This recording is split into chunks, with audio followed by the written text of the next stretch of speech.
Assalamualaikum warahmatullahi wabarakatuh.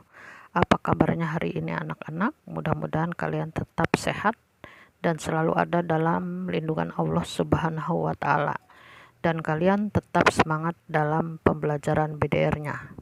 Pada pertemuan yang kedua ini, Ibu masih melanjutkan materi tentang bab senyawa hidrokarbon, yaitu materinya tentang tata nama senyawa hidrokarbon, yaitu tentang alkana, alkena, dan alkuna, dan lebih fokus untuk pertemuan yang sekarang yaitu tentang tata nama alkana. Kompetensi dasarnya yaitu 3.1 menganalisis struktur dan sifat senyawa hidrokarbon berdasarkan pemahaman kekhasan atom karbon dan penggolongan senyawanya. KD 4.1 menemukan berbagai struktur molekul hidrokarbon dari rumus molekul yang sama dan memvisualisasikannya. Dan tujuan pembelajarannya yaitu kalian diharapkan dapat menyimpulkan hasil pengamatan melalui video pembelajaran dan mendiskusikannya melalui aplikasi Zoom atau Google Meet atau grup WA tentang penulisan struktur tata nama senyawa alkana, alkena, dan alkuna. Pada pertemuan sebelumnya sudah dijelaskan tentang jenis ikatan pada senyawa hidrokarbon. Nah, pada pertemuan yang sekarang nanti akan lebih jelas lagi tentang materinya. Berdasarkan jenis ikatan, senyawa hidrokarbon itu dibagi dua. Yang pertama senyawa hidrokarbon jenuh, yaitu senyawa yang di dalam ikatan karbonnya, dalam senyawanya, semuanya merupakan ikatan kovalen tunggal. Sebagai contoh, di sebelah kiri ada rumus struktur dari C5H12, bisa diperhatikan sebelah kiri, CH3, CH2, CH2, CH2, CH3. Semuanya dalam rantai karbonnya itu merupakan ikatan kovalen tunggal. Kemudian yang sebelah kanan ada rumus struktur dari C3H8. Bisa diperhatikan juga ikatan antar karbonnya itu semuanya adalah ikatan kovalen tunggal.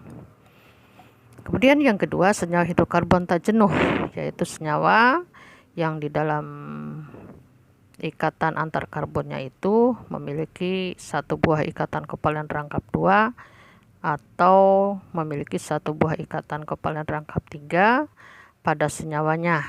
Dikatakan tak jenuh karena ikatan rangkap, baik ikatan kovalen rangkap 2 ataupun ikatan kovalen rangkap 3 masih dapat mengalami pemutusan ikatan. Bisa dilihat rumus struktur di sebelah kiri, yaitu C5H10. Ikatan antar atom karbonnya itu ada satu buah ikatan kovalen rangkap 2.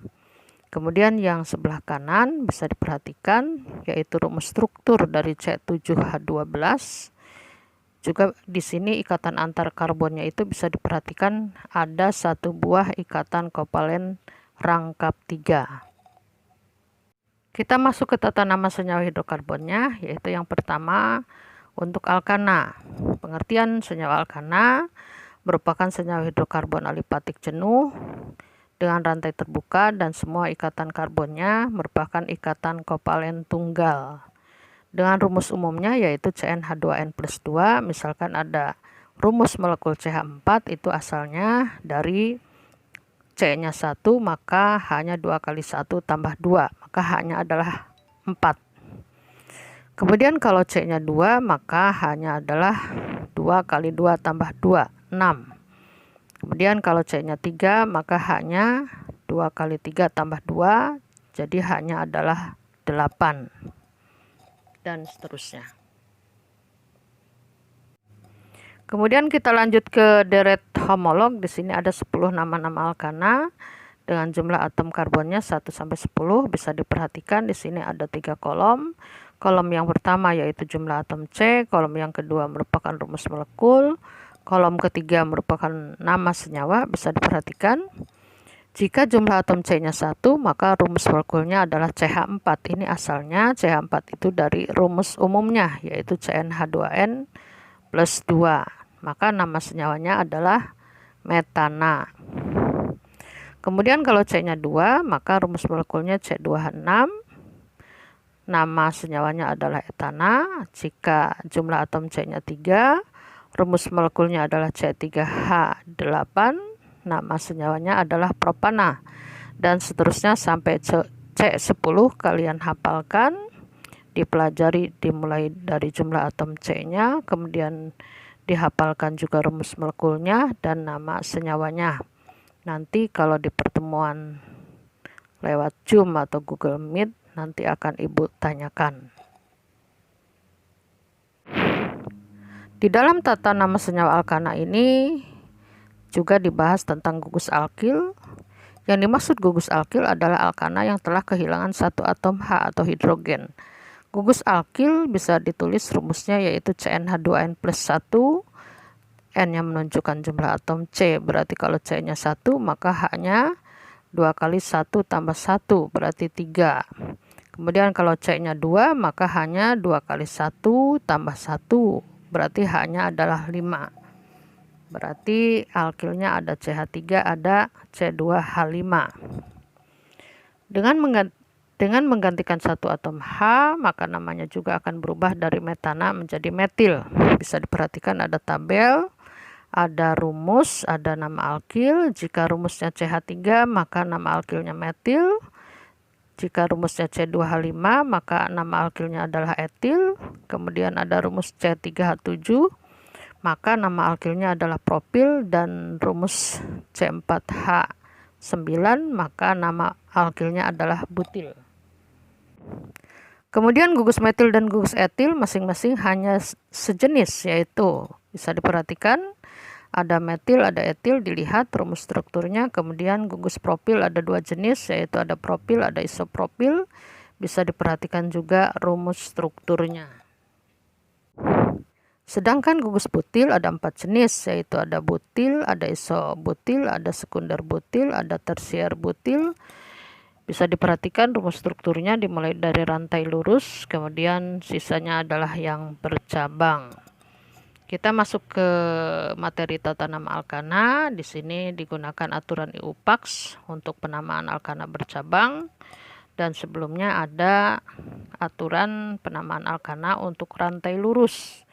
Misalkan ada CH3, CH2, CH3, maka namanya adalah N-propana. Jadi untuk rantai alkana yang rantai lurus itu diawali dengan N, diikuti nama alkananya. Kemudian ada rumus struktur CH3, CH2, CH2, CH3, maka nama alkananya adalah N-butana. Jadi diberi awalan N, diikuti nama alkana.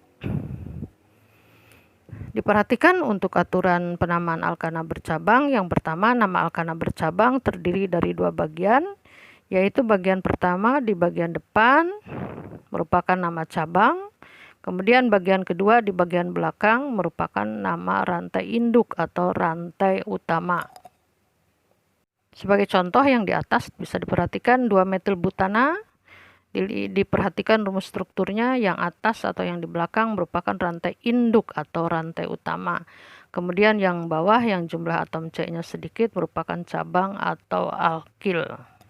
Jadi yang rantai utamanya adalah yang CH3, CH2, CH3 itu merupakan rantai utamanya, kemudian cabangnya adalah yang CH3 yang paling bawah.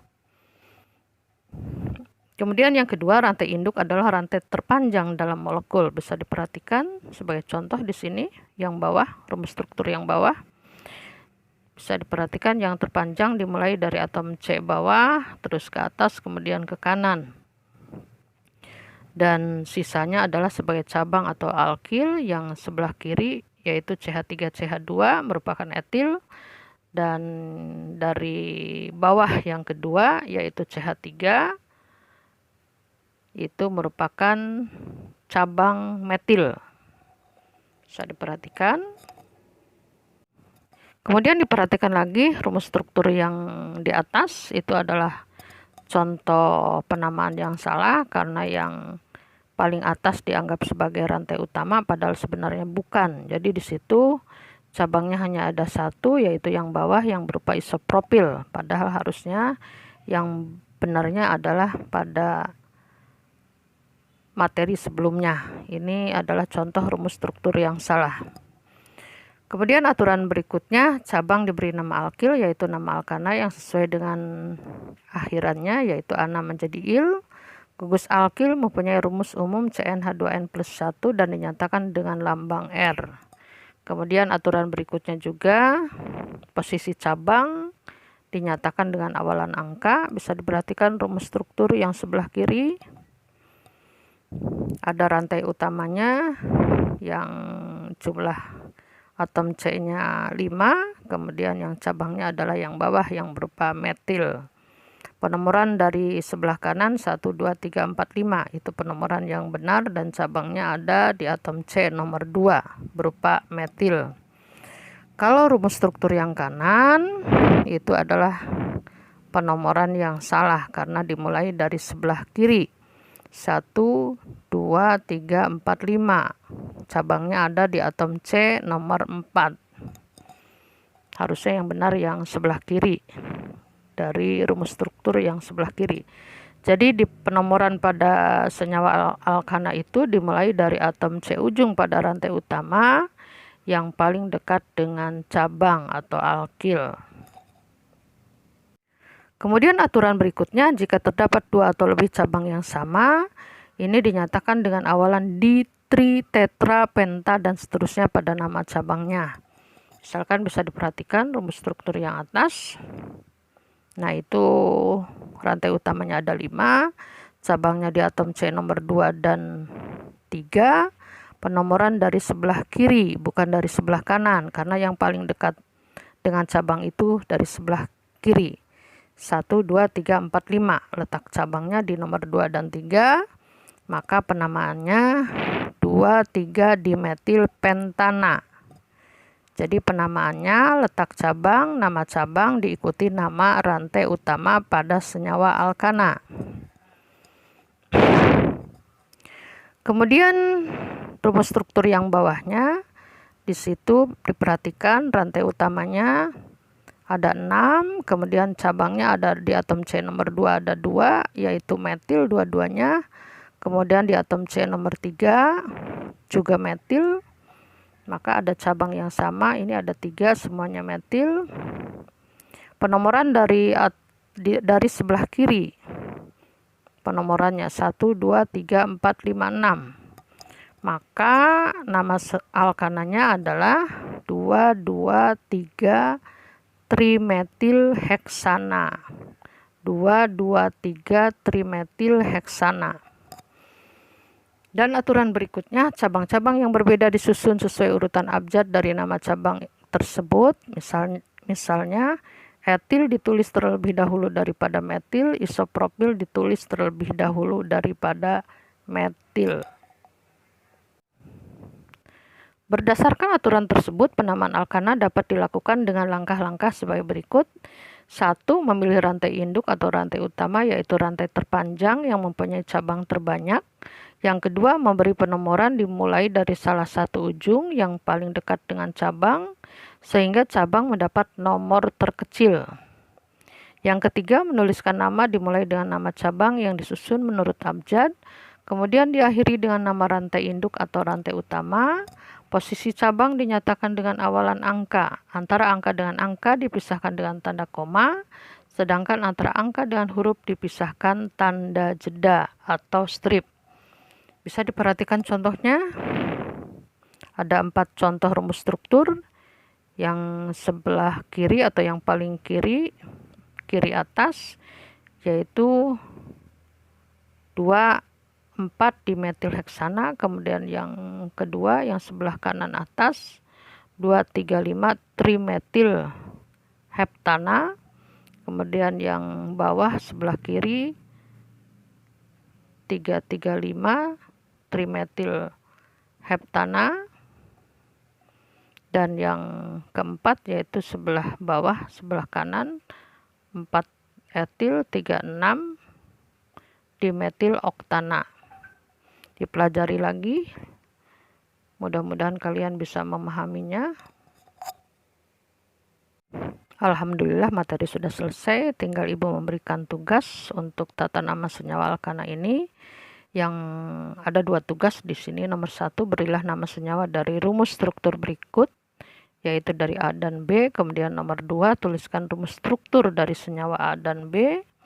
Kalian kerjakan di buku catatan, kemudian dipoto, di-scan, kemudian dikirim ke Google Classroom. Mudah-mudahan kalian bisa memahami materi yang Ibu sampaikan pada pertemuan yang kedua ini. Dan kalian tetap sehat, tetap semangat dalam pembelajarannya walaupun hanya bisa lewat online. Terima kasih atas perhatiannya. Ibu tutup dengan wabillahi taufik wal hidayah. Wassalamualaikum warahmatullahi wabarakatuh.